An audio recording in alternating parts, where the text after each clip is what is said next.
you want to have like birds of a feather, people who all think alike, feel alike, etc. Yeah. The church is not called to be that kind of community. We have to figure out how to be in community with people who are radically different from ourselves. That is, I think, part of the call. But like the question is, like, how do we do that?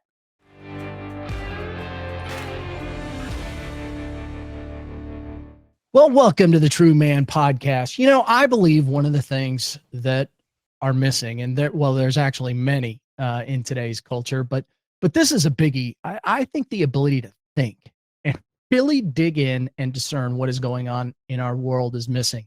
And since I focus on the world of faith and masculinity, I make an effort to search out leaders in that area that can help me drill down and think about what's going on in the world. And I have to say, today's guest is one of the best at allowing me to do that. And I'm excited to have him on the show. So, welcome to the podcast, Aaron Renn. He's a consultant, researcher, and writer on urban policy and culture. You can follow him with his newsletter, which we'll provide you later in the podcast. And of course, I strongly urge you to listen to the Aaron Renn Show, his podcast. It is outstanding. Aaron, welcome to the True Man Podcast. Thanks for having me on. You bet. Now, Aaron, I've followed you over the last 2 or 3 years, and while I'd love to discuss how the church is building up great men and families, the reality is there are a lot of other influencers out there that men are turning to, and that in and of itself can be a real mixed bag. So you've been talking a lot about the influencers men are turning to in the marketplace, typically outside the church. So talk about that a little bit. I think that's a great place to start today. Yeah, so I actually started writing about this because I saw that men who famously don't like to go to church, there's been a lot written about that for decades, Yeah. were starting to turn to online influencers as guides to life and as sources of practical information. I started noticing this back around 2013 with what was then called the manosphere, which people still talk about that today, although the men's influencer space has blown up enormously. Yeah. Beyond that, a lot of the people from those early days are names that you wouldn't recognize, but I saw that they had anywhere from tens of thousands to hundreds of thousands of followers. Some of these sites were getting, millions of hits per month. And I'm like, this is really interesting. And I was looking at them and I'm like, one reason guys are turning to them is because they're actually saying some true things. Yeah. Even if many of the moral values that they embodied were the exact opposite of my own moral system. And so I said, there's this huge disconnect here. And this was, by the way, before Jordan Peterson came on the scene. I didn't even know who he was at this time. And so I started doing some study. I did, multiple years of study, kind of looking at the church and looking at men and this masculinity issue. And then I said, I think I want to engage on this matter because it's very important. And I don't see anybody else doing it. Yeah. I mean, I was a senior fellow with the Manhattan Institute. I was writing on urban policy. This was not something that my employer was really going to be interested in doing. So I'd have to kind of do it as a side gig, if you will. I had other things that I would really rather have done, but I said, I have this insight into this problem that I see, and I really don't see anybody else engaging on it. And so I feel obligated to give it a shot. So I kind of said I would try it out for a year and see how it did. It ended up doing well.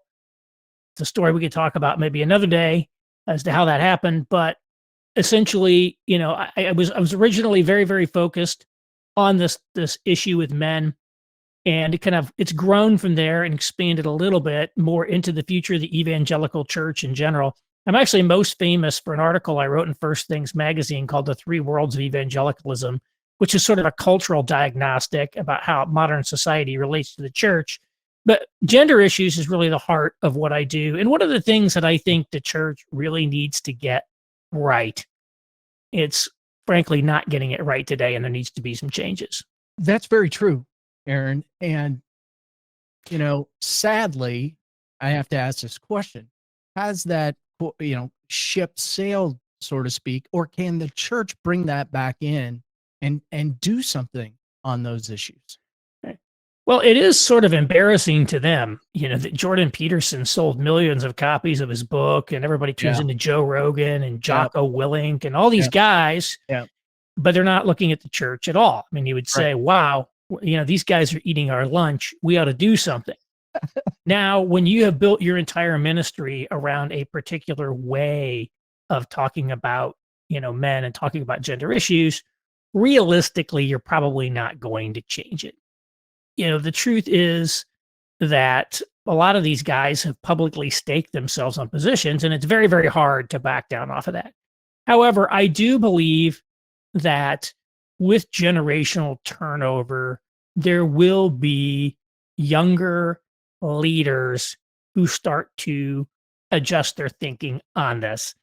And a lot of the gender teaching in evangelicalism really is a product of the baby boomers.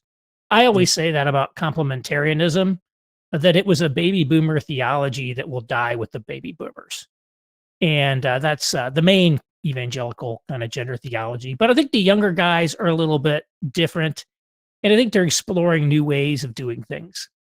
And I, so, I agree with that, Aaron. and I think there's been some improvements. I don't want to just be negative all the time. So if when I started a work, it would have been famous that if you went to church on Mother's Day, you were just going to hear this amazing, lavish praise of moms. And if you came to church on Father's Day, it's about, we need to talk about how you guys are screwing up big time. Right. And, of course, if they prayed about dads during sort of the prayers of the people, it'd be something like, "And Lord, we would just pray for all those to whom the word father is a source of pain. One whose fathers treated them badly or whatever." It was just totally unbelievably dishonoring of fathers. In fact, one service, I walked out of, I thought it was so bad. And I don't have good hard stats on it, but it's been a while since I've heard one of those. And I've actually heard some really, really positive Father's Day things in the last few years. And I try to highlight those in my site. And I just don't hear this sort of really negative kind of anti-man, almost anti-fathers. You guys are horrible. You're screwing up sermons on Father's Day in several years. And so obviously I'd have to do, like, it'd be hard to go download everybody's Father's Day sermon, get a Yeah. transcript. It's Yeah. not a Yeah. scientific conclusion. So I want to stress it's sort of just my impression is that these pastors have sort of eased off on the gas on Father's Day, at least. So we got to start somewhere. So let's at least start with Father's Day. And I always tell people the one thing you can do that will not, you don't have to go repudiate the book you wrote on gender 20 years ago, but you can stop dishonoring men on Father's Day. That is one easy thing you can do. So let's give you one practical suggestion. And I think that they have actually started doing that. I would say stop dishonoring men every Sunday. Well, Yeah. What's interesting is I see a lot of this work being done outside the church. So there's men's groups that I'm a part of, men's organizations that I'm a part of. And we may talk about things such as father wounding and things that have gone on in our past as a result of trying to make progress and change so that these things don't become incremental and we pass them on to our children and those types of things. And what I'm finding is that the positive messages seem to be coming outside of the church doors with other organizations. And I think that's really critically important. But I also think, Aaron, that the struggle there is that men don't, if it's not inside their church, they don't always know where to go get it. right. Well, they go to YouTube. It is a lot of it. It's where they go to get it. And you bring up an interesting point, which is that there actually are legitimate ways to challenge men to do better. Yeah. I don't want to suggest that we just, pat everybody on the back all the time. A lot Right. of men actually are doing bad things. So you need to stop doing that. Yep. A lot of them don't have their life together. They don't have it in gear. They need to get it in gear. A lot of them do have wounds and pain that they need to face and address and all those things. The difference is that there's very little affirmation of any sort that comes from the evangelical church. They like to think that men respond differently than women to certain kinds of sermons, which I agree is true. I don't think churches should speak to men and women exactly the same because the communication styles are different, etc. But they've sort of adopted this drill sergeant mentality. They're like, men respond to being challenged, but they forget, that the drill sergeant tears you down, but then they build you back up again. And when you come out of boot camp, you've got this sense of accomplishment in what you've developed and how you've grown in so many ways. But none of that really comes out of the church. They come across as the character that I like to use is Douglas C. Niedermeyer from the old film Animal House. He was the head of his ROTC group, and he's like, "You're all worthless and weak," and that's basically how they treat them, and just vicious news. So whereas if you go look at, say, Jocko Willink, he's got video after video after video about like he's a former Navy SEAL. Right. You need to be getting up and going to the gym every day. Here's what you need to be doing. But it's also very practically oriented. And then it's about, hey, we want you to be successful. We want you to thrive and hit your goals. And so, yeah, a guy like Jordan Peterson, one of his old famous lines, haven't heard it around, was clean your room, bucko. Right? It's like, take care of your own business before you go somewhere else. I love that statement, by the way. I'll just digress on that for a moment because it works as a metaphor that we need to take the log out of our own eye first, kind of thing. But on the other hand, it also works as a very naive recommendation. If you're like a completely lost 20-something-year-old who doesn't know what to do, you literally can start by just cleaning your room. Wow, I have brought order to the chaos of this one room of the house where I live in. But they also affirm, and they want you to be healthy, right? They want you to thrive. And so they give you a lot of practical information, and their kind of encouragements are also not just about tearing down, but also building back up. They want you to improve. And so, yeah, there is some hitting you in the face, which I think that can work with men if it's done in the right way.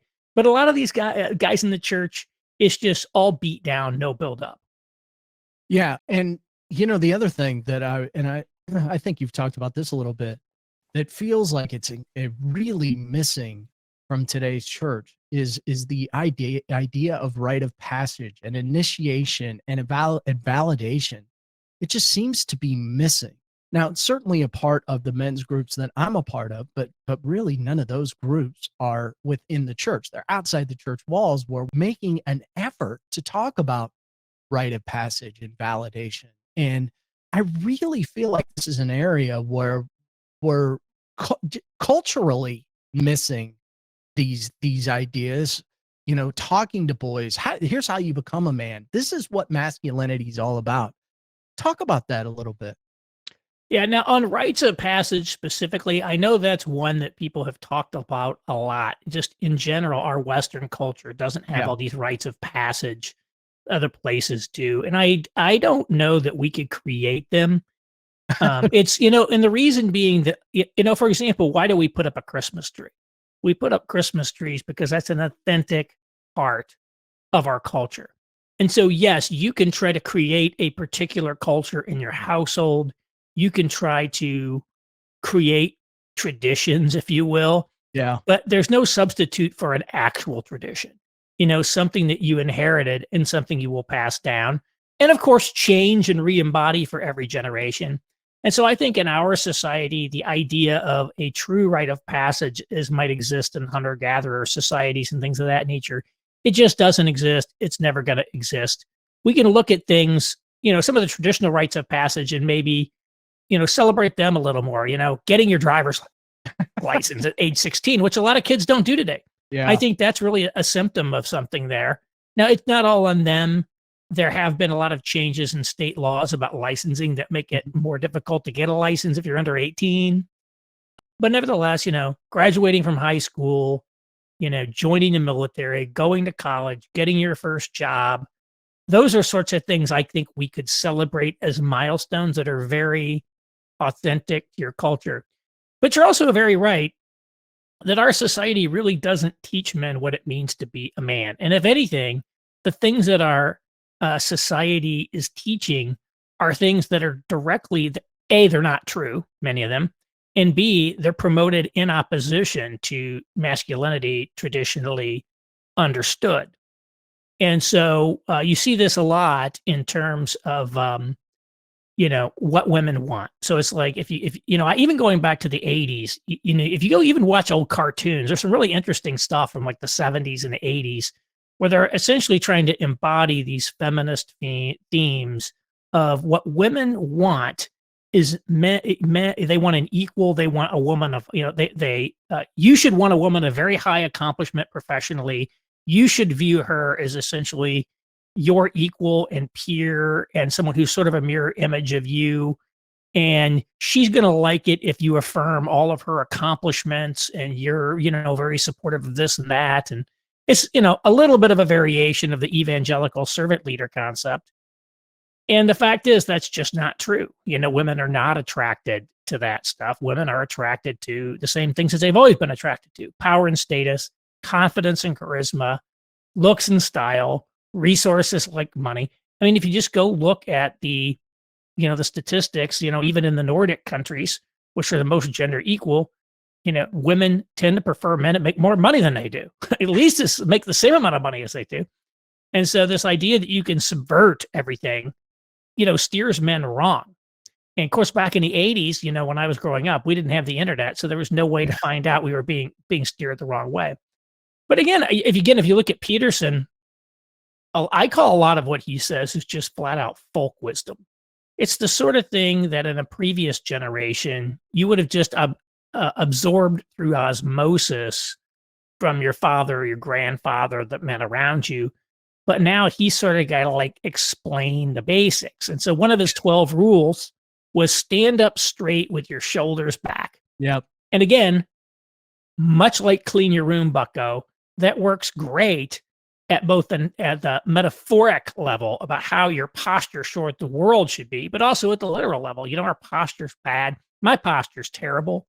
I had bad posture before the phone. Everybody looks down at their phone. But I try to say I grew up next to a cow pasture, so I just had to watch where I was stepping. And so that's probably why I look at the ground, and my posture would never get. I need to get better posture. But just something like that. Stand up straight with your shoulders back. Like, guys don't hear that. They don't see it modeled in a community of men. Yeah. And so there's a lot there that goes on. So we do have to kind of like re-educate people in some of the basics. But I will say, however, we do need to recognize that a lot of what it means specifically to be a man is culturally specific and culturally embodied. It's not, this idea. Somebody on Twitter the other day was retweeting this guy who's like, real men don't listen to Barry Manilow. I'm like, Barry Manilow's great. I don't know what you're talking about. Yeah. That's sort of like, there's a certain kind of like macho image that I think is a cultural artifact, actually a parody of a cultural artifact, and isn't really related to some, Platonic form of what it means to be a man. So I do think there's plenty of room to critique and deconstruct, if you will, some of the cultural specific embodiments of manhood, but there are some, there is some research talking about, kind of common themes and what it means to be a man around the world. And particularly, what people have called the 3 Ps, protect, provide, procreate, those sorts of things. Now, one of the things, people talk about in the church a little bit, but they limit it to the domain of the home rather than to the community. I think real men are not just providing just for their family, but they're providing for their community. They're building the civilization. They're builders. They're explorers. They're the people who are bringing order to the chaos of the world. And so you could think bigger about that. But there's some good books out there. One of them is Manhood in the Making by David Gilmour, who's an anthropologist. That's kind of a semi-famous book. And it talks a little bit about some of the common themes of manhood, but again, ones you won't hear in the church for the most part. Oh no, that would never be brought up in the church. I too grew up in the Midwest, so I watch where I step as well, Aaron. And that guy on Twitter has never listened to Copacabana. Yeah. It's interesting, and I totally understand why Jordan Peterson gets brought up quite a bit in these conversations about masculinity. But what is the danger of using him as the model? Well, there's a few pieces of danger, I would say. One, Jordan Peterson has taken a sort of an unfortunate turn in my view. He really peaked circa 2018. If you go back and watch his famous Channel 4 interview from the BBC, that to me is peak Jordan Peterson. And, look, this guy is under immense stress. I mean, when the spotlight of that intensity gets put on big. you, Yeah. we have to be, have some grace for a guy under that pressure that we have not experienced. But he did have some sort of, kind of a mental breakdown or kind of personal kind of troubles. Then he came out on the other side of that, and he signed on with Daily Wire, which is a little too political. It might take the new political turn. Today, he seems very angry. He just seems like a very angry person on Twitter. It's not a good look in a lot of ways. And not to say that he's all bad by any means, but I think he sort of declined from peak. I think the issue is when you become invested in a particular guru. Then what happens to your guru can affect you. It's just like a lot of people who, become sort of like acolytes of some particular celebrity preacher. And in our culture where everything is driven by celebrity, because you have to get clicks to have influence in our society, becoming, too closely identifying with a guru is a problem because the guru is inevitably going to let you down because he's human. And so that's a big challenge. And of course, if you just have one person like that you're looking to, all of his flaws and errors are then going to get put into you. I think it's always better off to have real community because you get to actually see people. I've never met Jordan Peterson. The truth is, I don't know anything about Jordan Peterson beyond what I've read and seen online. We don't know the reality of that guy's life, right? Then the other thing just is, his kind of Jungian psychology approach, I would say is theologically inaccurate. So I'm a Christian, I believe that Christianity is true. And to the extent that you are taking direction from Jordan Peterson, he is steering you in the wrong direction, away from the truth. So I saved the biggest issue for last, but I think that's really a big challenge. And I think this is a challenge to Christianity in general, is the sort of spiritual but not religious movement where we sort of have a little bit of what you might call an enchanted view of the world, but it's disconnected from any sort of traditional religion, not just Christianity. And, people turn to that as a sort of imitation of the real thing. And, it's very vague and it doesn't necessarily make a lot of specific demands. And it sort of serves your self-actualization, rather than you aligning yourself, with sort of metaphysical truth. And so, that I think is also, a big deal. The truth is 95+% of these online influencers are, secularist or some kind of new age person like Peterson. There are very few of these guys who are recognizably Christian. And, that's a challenge because, if you believe Christianity is true, then, they're actually, not helping you, ultimately at that level. Well, and that is of some degree of concern. Now, my wife and I spent 9 years. It seems like it's been a while back, but we spent 9 years in Houston, Texas. And in fact, we're there when Joel Osteen actually moved into what was the old Compaq Center. And it was interesting to watch his kind of rise to fame while we were in Houston because his father passed away and then he took over the church. But what's interesting to me is, really he gets into the whole prosperity kind of gospel type thing, feel good and, has millions upon millions of people following him. And, well, I'm glad they're following something. I wonder how that affects real Christianity and what is really being taught in the church. What are your thoughts on that? Well, I wouldn't put too much blame on Joel Osteen. I mean, there's been a lot written about the therapeutic turn in Western society after Sigmund Freud. And, a lot of the seminal works there came out of the late 40s and 1950s. You could think about The Power of Positive Thinking by Mhm. Norman Vincent Peale. Sure. L. Ron Hubbard's Dianetics came out in there. The old famous liberal intellectual preacher Harry Emerson Fosdick wrote a book in that vein called On Being a Real Person. You could think of those Dale Carnegie books, which sort of date from a lot of the same era. Yeah. And so we've really had this sort of therapeutic turn in our society.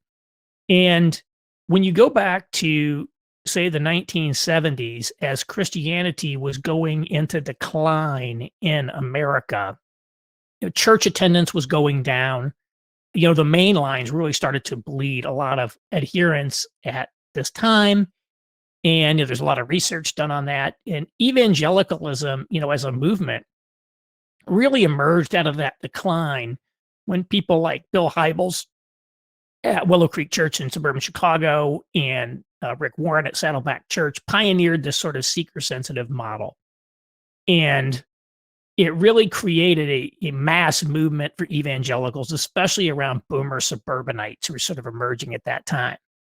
And the key is they adopted a sort of business school mindset of serving the market through a kind of more contemporary consumer friendly Christianity and a highly therapeutic approach to ministry. I mean, you watch some of the sermons and it's kind of topical, like how to avoid having social media master your life and things like that. And then a lot of the, urban church people really very heavily adopted, therapeutic language too. Tim Keller, the way that he talked about sin and many of these things. Now, he would say he was getting it from Augustine and this and that, but essentially, living in that environment, it's like, basically, the problem with sin is that it's not the best path to human flourishing. It's sort of presented in that sort of way. These things leave us empty, they're idolatrous, but it's very therapeutic in terms of language. So even though in essence, even where the theology is technically correct, the language is very therapeutic. And therefore the ultimate aim of therapeutic is a sort of self-integration, self-actualization, personal flourishing. And the question is, can you really, how can you, or even can you attract people if you do not adopt the therapeutic perspective? Hmm. And that is a big challenge for society. And again, what you might, and again, I'm not like negative on people going to therapy. Even I think Sure. there are issues, and I think a lot of the Pentecostals, although they've kind of get dinged a lot for kind of the prosperity approach, they've done a pretty good job in reaching people who have actually very serious, objectively serious problems in their life. Drug addicts, people involved in criminal justice, homeless people, Yeah. People who've had like serious problems in life and do need radical life change, or they're going to end up dead, or they're going to end up in a very bad place.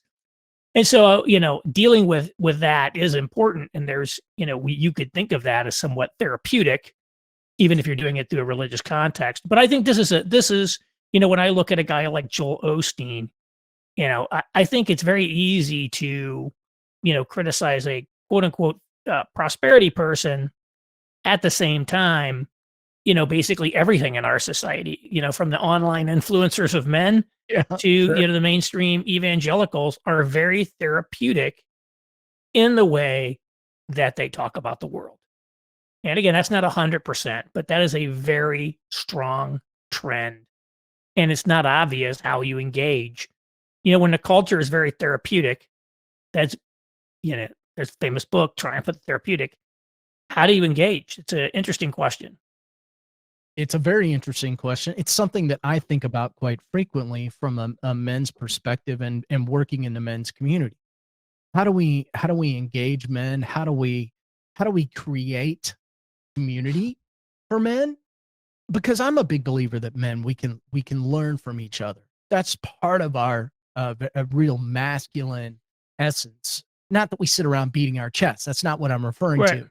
I'm very much referring to how we learn and work with each other, is a very important part of community building. And I believe a very big part of building solid churches where we find men coming together. I think we're going to find strong churches, and we're going to find strong churches and strong communities. And it just all seems to go in sync. So how can we help create these communities for men and bring God into the middle of it, the center of it? Because I'm a big believer that God has to be at the center of these things. There's just no other way. How can we build those communities, Aaron? Well, churches are interesting in that they are one of the very few places where it is still socially acceptable to have single gender groups. Yeah. In most of society, any sort of single gender space, for men at least, has been completely delegitimized. There are still college fraternities, but they got a target on their back. Yeah. Right. And if you go back to, say 1960, a lot of men spent their life basically inside of all male kind of environments. Right? The workspace was almost entirely men. They had social clubs that were for men only, a lot of the fraternal societies and different things of that nature. And those have essentially all been forcibly integrated and been forced to reorder themselves in order to be more aligned to a feminine sensibility. Yeah. Once women are in. So having, a space that's for men and can operate on the principles that men prefer to operate in is important. And so churches have an advantage in that they still, as of now, have an ability to have single sex groups. At the same time, I have always found church men's groups to be a bit hokey. I haven't gotten a lot out of them. The example I use, I read an article, op-ed in the Wall Street Journal talking Yeah. about why men turn to online influencers instead of the church. And one reason is, the church, it's all a guy sitting around trying to hold themselves accountable for watching porn, but it has no other purpose. And, men, the paradigmatic group of men would be the war band. It would be, the hunter gatherers going out on the hunt or defending the tribe, or people in the military. The band of brothers, concept came out of the military. You think about that, I think men work best when they're not just sitting around and talking about their feelings and all that, which again is sort of a feminine sensibility, but when they're actually engaged in some collective purpose in the world. And so that's important. I also think, we've become very, it's like anything that the church does, anything that's religious has to be an explicitly God thing or explicitly religious. Whereas I think in reality, we could take more anthropological viewpoint and say, God created men and women with certain purposes and certain natural aims to which they've been assigned, keeping the garden, for example, and, having a family. Mm-hmm. And, I think the Reformation really tried to, make this point that there's a sacred purpose in the mundane. It's not just about these particularized sacred spaces or sacred professions. And so I think we struggle, there's certainly evangelicals struggle to view something that's being done as religious in nature when it isn't explicitly religious and you're not talking about God constantly all the time.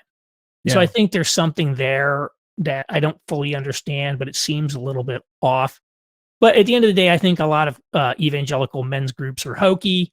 And I think a lot of them, again, are oriented towards making men feel bad about themselves. There was a very, very famous movement in the 90s, I believe, called the Promise Keepers. And it's like, wives, send your husbands off to sit around in a stadium and cry about how they're not doing it. And, the example I like, look, women initiate about 70% of all divorces. No evangelical has ever told a woman to keep her promises, right? Certainly not in public.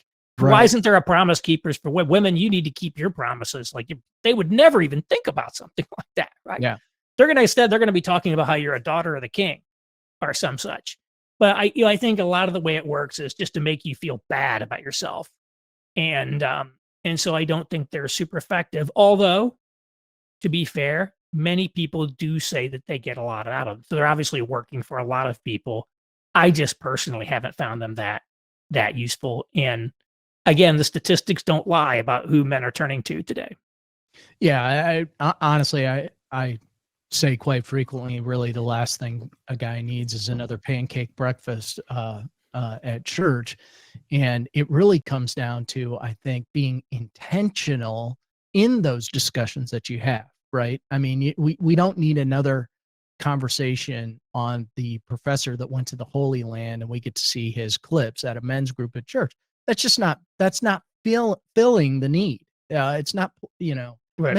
men are looking for a lot more than that. And there's absolutely no doubt in my mind about that.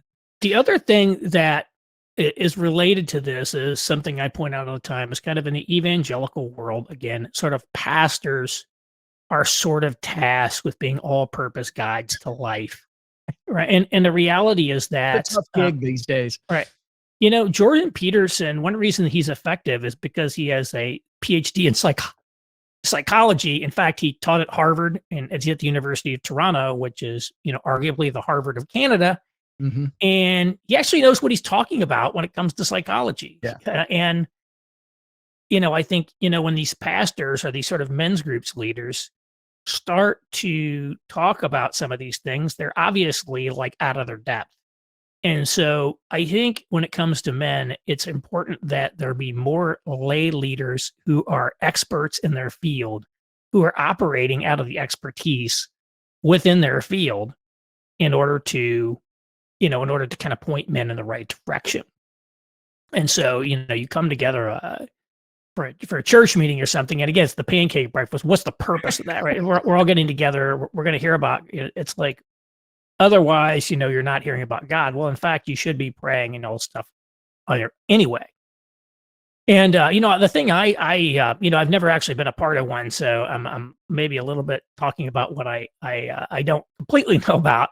But there's this concept of the mastermind group that it's this idea of you get a group of men who are all like in business, and the point is they're here to like help each other build their business and to just improve personally. But the point of this group really is self-improvement, and you get a group of like kind of like impressive people together, and they help each other become even more impressive. But there's a purpose to a mastermind group. It's not like let's just sit around and talk. And so I think that having an actual purpose is important. Otherwise, like, what are we doing? Absolutely. I mean, no different than it is in life, right, Aaron? I mean, you got to have purpose. You have to have vision. If you don't have purpose and vision, you're rather lost. And if you go into a group without that, you're certainly lost, because in the long run, that group will break up, right? Because it just won't have the depth in the long run to make it. And what's interesting about you talking about how within the church, I was thinking about spiritual gifts. Isn't it interesting that we probably don't talk enough about what spiritual gifts do people bring together in the church that would actually help these groups play out? So if you've got some psychological background, maybe that would be useful in a men's group. But I don't hear people talking about those types of things really much at all. How can we use people in the church to care for each other? I mean, after all, church is a community. Right. And again, the church, unlike a mastermind group or something of that nature, in a second, you want to have like birds of a feather, people who all think alike, feel alike, etc. Yeah. The church is not called to be that kind of community. We have to figure out how to be in community with people who are radically different from ourselves. That is, I think, part of the call. But like the question is, like, how do we do that? In some substantive way, right? Because it's not real. It's not real community, again, if we're just, as you say, come to the pancake breakfast and see the clips. I do it because, when a church has, this thing for men, it's part of what I want to do to participate. And I don't think everything needs to be designed for me. I don't expect the church to be here to just, make me feel maximally happy. At the same time, I haven't found them necessarily great sources of insight or. Well, Aaron, you do a lot of your own research. So yeah, I do the research. You do the research. You dive in.